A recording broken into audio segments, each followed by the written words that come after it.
Sup, KH? Magandang araw. Marami tayong update tungkol sa Axie Infinity. Una, tungkol sa new era natin sa Axie Origin. Tapos na ang rare era at nasa epic era na tayo. Kamusta ang mga rank nyo? Ayos ba? Laglag ako sa top 2,000. Sayang. Bawi tayo sa epic. Pangalawa, parating na ang bagong token ng Axie Infinity, ang BAXS. Mamaya, pag-uusapan natin ang tungkol dito. Matutuwa dito ang mga holder ng AXS lalo na sa mga nakastake at may pa-airdrop pa. May pasilip din silang teaser para sa Atias Legacy. Pag-uusapan din natin yan. Hihimayin natin ang video na yan kung ano ang tingin natin. At rebalancing ng Axie Leaderboard Reward sa Bounty Board. Ayan. Hitik na hitik ang ating mga update ngayong araw.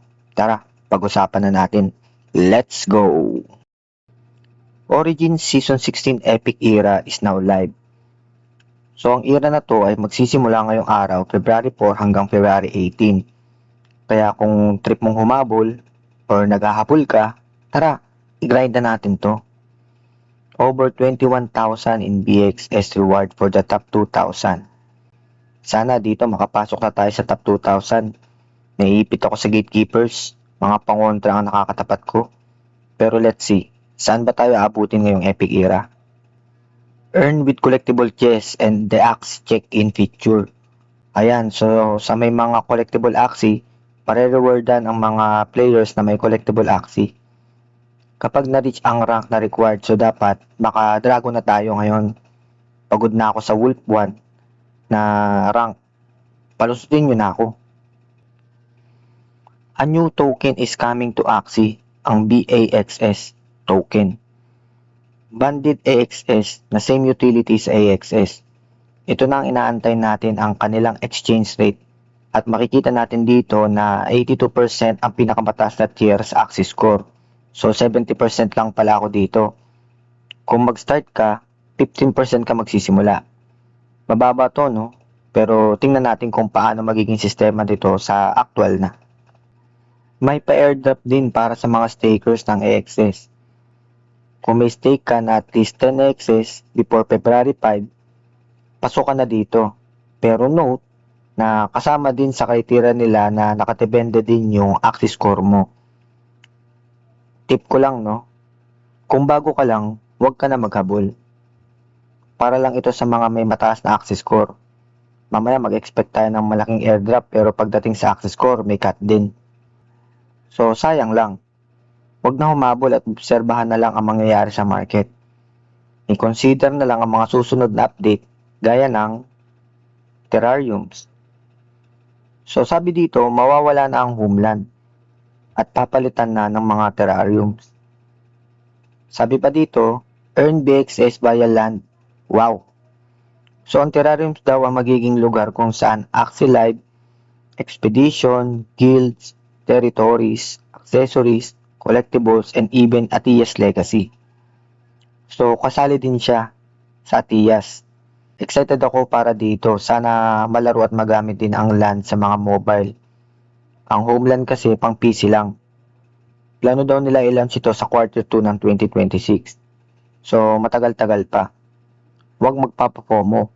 Baka bili agad ng land. Marami pa tayong panahon para pag-isipan. At coming soon daw, airdrop 2. So, pro tip, para daw sa airdrop 2, keep growing your Axie score and stake the BXS directly you receive from airdrop 1. Ito daw ang pagbabasihan nila para sa susunod na airdrop. Pwede, pero syempre, TP when happy. Pero depende, titingnan natin sa next tabalits. So, ito naman ang kanilang teaser video. Panoorin natin.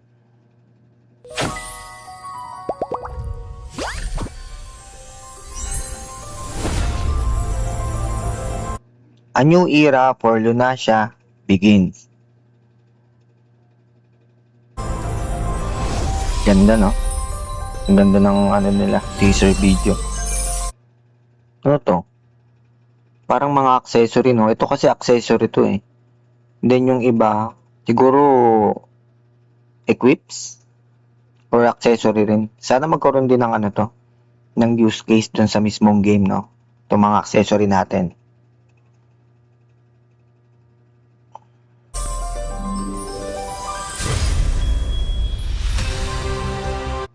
Atias Legacy, The Journey to Pre-Alpha.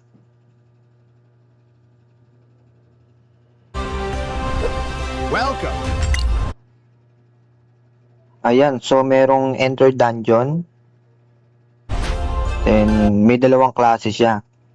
So, casual tsaka hardcore. So, dito, makakakuha ka ng mga loots. Okay, parang solo leveling So, pag dito ka naman sa hardcore, any non-starter axes and equipment brought into a hardcore dungeon will be deleted if your party is wiped. Oh, ibig sabihin, wala. Earn the strongest equipment. Okay ba yung hardcore, oh? Tapos dito naman sa isa, all loot gained on this run will be lost if your party is wiped.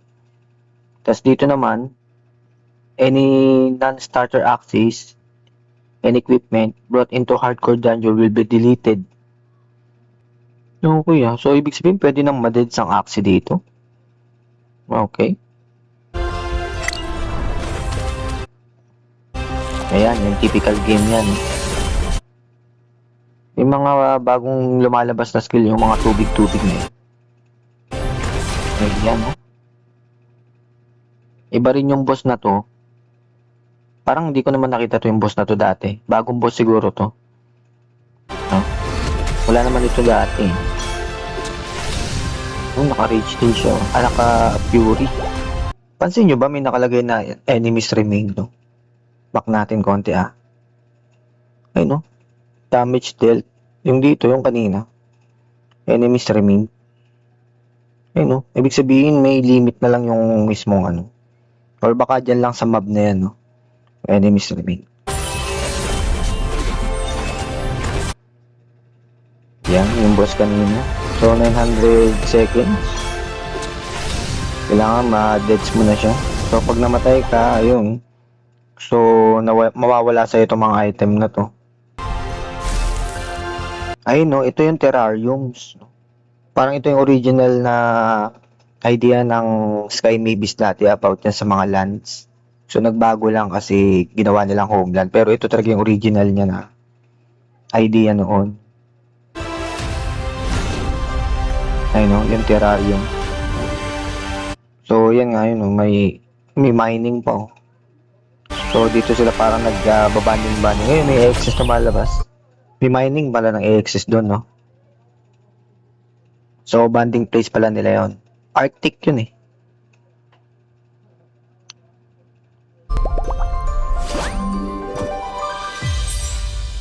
Ayan. Ayan, no?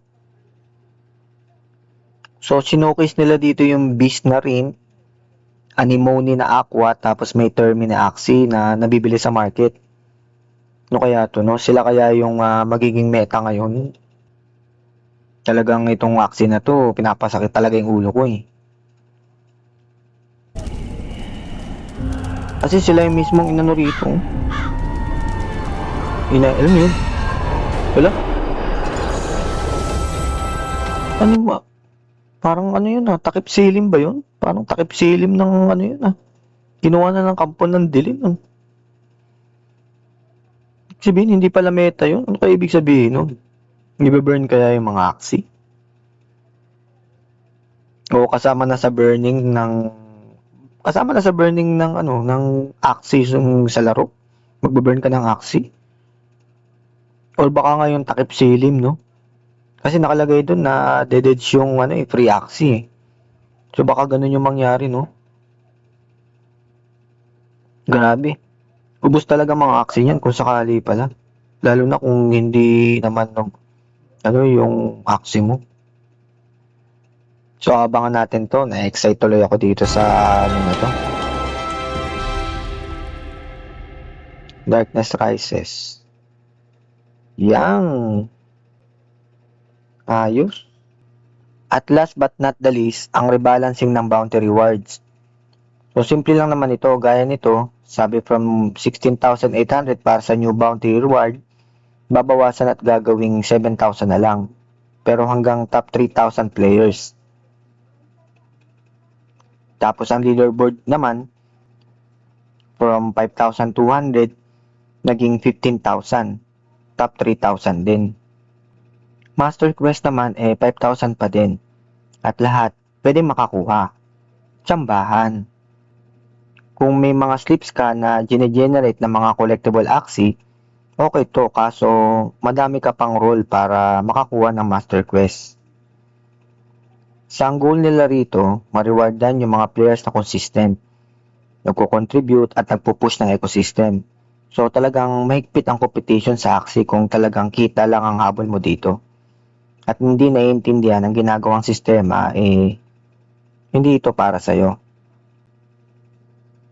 So ayun, busog tayo sa update ngayong araw. Kita-kita na lang ulit tayo sa susunod. Game on!